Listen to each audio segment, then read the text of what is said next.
อนนี้เรากำลังจะไปอ่างน้ำสว่างเนาะมาผิดทางพี่น้องเอ้ย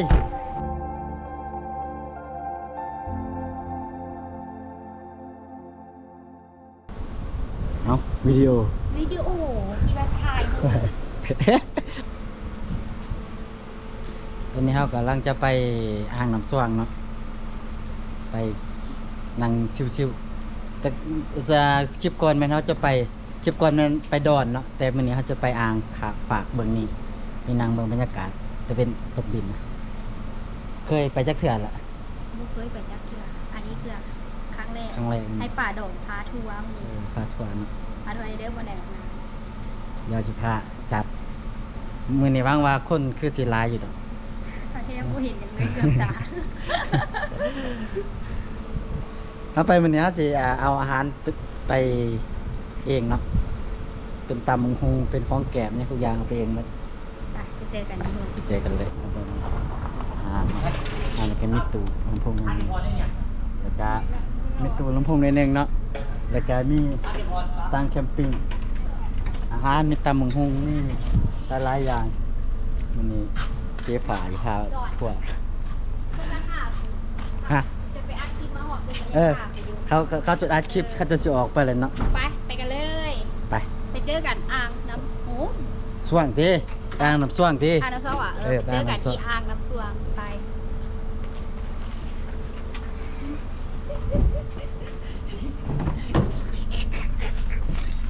กระเป๋าไว้ข้างหลังคน ว่าอย่างกระเป๋า เบาโดนบักอีห่ามึง เอาโดนไว้ข้างหลังมันก็จะเป็น ไป อย่าง ข้างหลัง บ่ เอาตรงกระเป๋าโดนมันแล้วก็เรียกกระเป๋ามันใหญ่เนาะ บ่กระเป๋าอันน่ะมีสายไฟดิ มันเป็นมันแง่งกัน เป็น ก่อน คน สำนีนี้สำนีที่ซื้อกับบ่ได้วะ ไปฮัลโหลวันนี้เราสิไปอ่างน้ำสวงผมเป็นอ่างน้ำหงส์แต่ว่ากะบอกว่าอ่างน้ำหงส์กับอ่างน้ำสวงมันต่างกันอย่างไรเนาะเพราะก็บอกเคยไปจากเทือ เจอไป เอาว่าเป็นเคสแรกที่เราค่อยจะไปเนาะวิวสิงามจำไดเดี๋ยวจะเก็บภาพบรรยากาศมุมสูงมุมต่ำมุมสูง มุมเรือดิน มุมเรือดินให้เบิ้งเดี๋ยวไปเนเจอกันเนาะบ๊ายบาย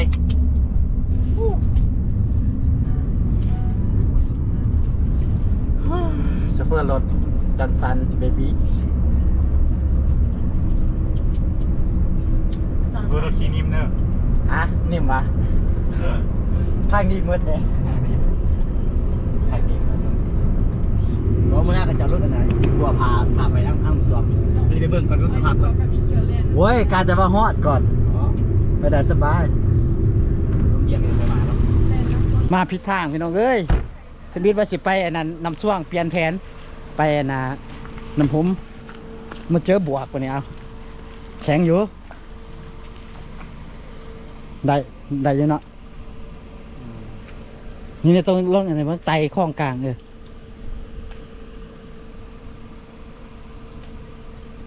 สมิทว่าจะไปน้ำส่วงไปหอนน้ำส่วงแล้วเปลี่ยนแผนเป็นน้ำผมเลิกบ่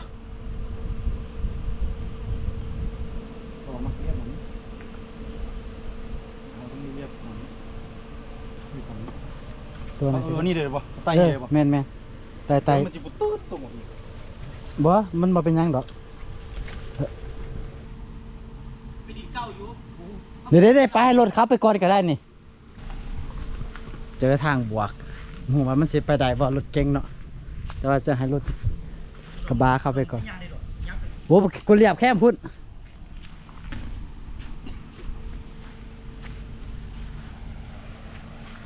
นี่รถใหญ่มันแหละจะลุยเลยนี่โอ้เขาจะเรียบแค่หานหัวต่ำๆเนึงโอ้ไปแคมปิ้งให้กันได้ละถ้าจะไปแคมปิ้งให้กันขนาดจะบานแค่นี้แหละดินมันแกนอยู่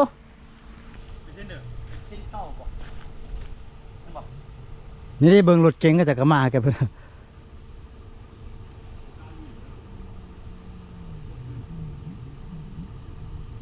นี่ใกล้จะหอดแล้วนี่ ไปได้ป่ะ เข้าไปบุญไปผุนแล้ว มันก็สิฮอดแล้ว จะหอดแล้ว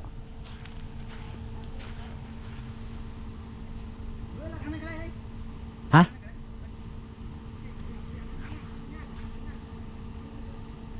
โอ้ไปเบิ่งนั่นก็ได้วะ เดี๋ยวนะบอกก่อน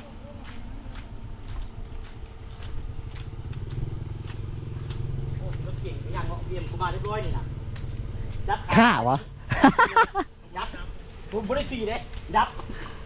เดี๋ยวเขาเปลี่ยนทางใส่ กลับเบิดนะทางเก่า เขากำกันบอก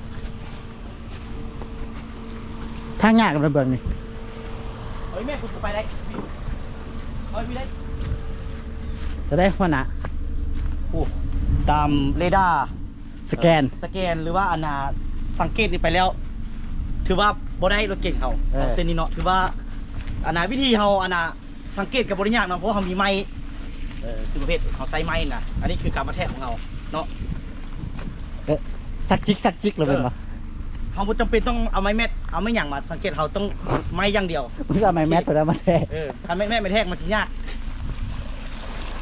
โดยรวมถือว่าเส้นทางนี้เขาบ่สามารถที่จะเอารถเก่งมาได้เนาะนี่จะว่าใกล้ๆแล้วต้องแผนไหนดีกับทางเก่า กับทางเก่า โอเค เดี๋ยวไปเจอกันเส้นทางตัวที่เส้นทางบ้านเนาะเขาบ้านคน ลุยไปนั่นเลยเจ้าเลยนี่เธอเจ้าติด ปิกนิกนี่เลย เอ้านำคันยี่ก็จะไปทางไหนของคั รั น บไปทางเยอะ เออเราไปทางนั้นแล้ว ว้าว ตอนนี้เป็นผู้ประสบภัย โอ้ แต่ว่าคักอยู่เลยอันนี้นะ กูต้องถ่าลงพรมมึง มันเห็นอยู่ปะวะเห็นอยู่ปะ โหในนี้ยังมีข้อหัว ไปตัวโซนตรงแล้วนะคะแล้วก็ไปจอคน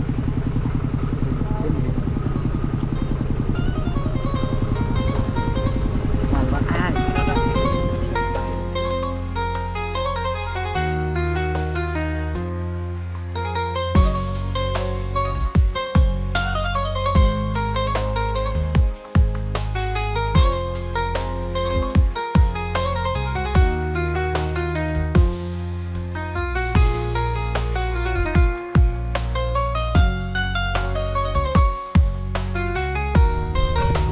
โอ้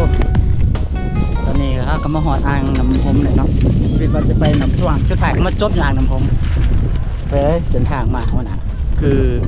คณะหลายคนที่โบกงูนะมันก็จะเป็นทางที่ยากเนาะเพราะฉะนั้นเราต้องได้เซอร์เวย์หรือก็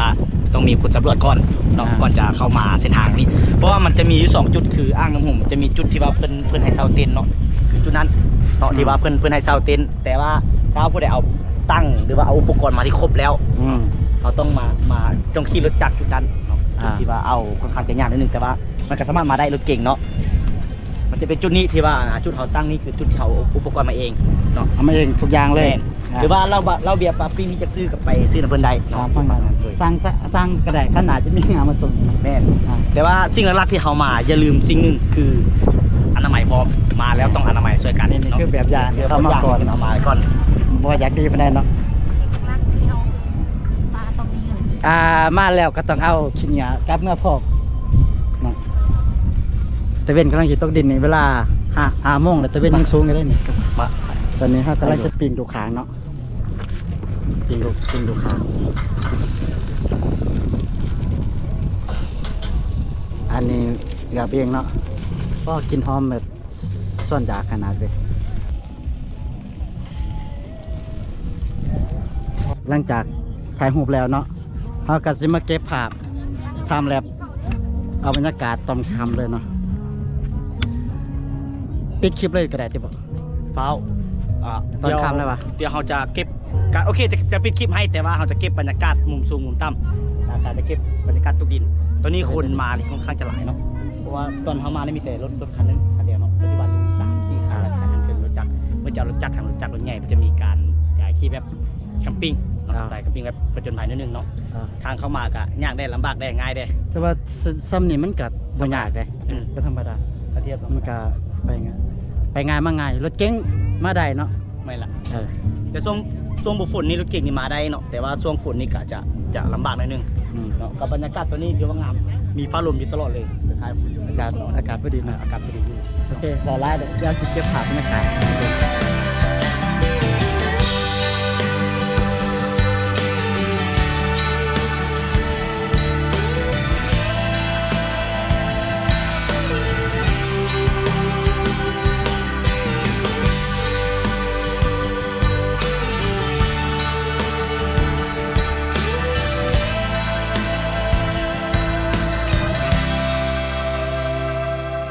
บรรยากาศก็สิชมตรงนี้ทางนี้ผู้สาวของแท้ สาวน้อย เอาจะลืมเนาะพาแนะนำว่าถ้าไผ่สิมาเนาะถ้าไผ่สิมาขนาดเดี๋ยวจะปักหมุดให้เพราะว่าเส้นทางในการมานี่การค่อนข้างจะซับซ้อนเมื่อซับซ้อนเฮาบ่เข้าใจในการมาซื่อๆเพราะว่าเส้นทางมันก็จะดีอยู่แล้วเนาะเพราะมันจะเป็นทางยางจนใกล้สิมาฮอดน้ำจุดที่เราจะกางเต็นท์นี่หรือว่าจุดที่เรากินข้าวนี่จะใช้เวลาจะประมาณอยู่100 เมตรเนาะ100 เมตร200 เมตรประมาณนี้ก็จะฮอดจุดที่เราอยู่ก็จะเป็นทางแดง200 เมตรประมาณนี้เดี๋ยวนั่นก็เป็นทางยางมาเนาะป้าเดี๋ยวเขาจะปักหมุดให้เพื่อคนที่โบงูหรือว่าอาจจะซับซ้อนหลายสถานที่เนาะ อาหารการกินมันน่าก็มีหลายๆอย่างเนาะจริง ผักตอนนี้เบิดไปแล้วครึ่งหนึ่ง อันนี้หอบที่สอง หอบที่สอง หอบที่สองหอบที่หนึ่งไปแล้ว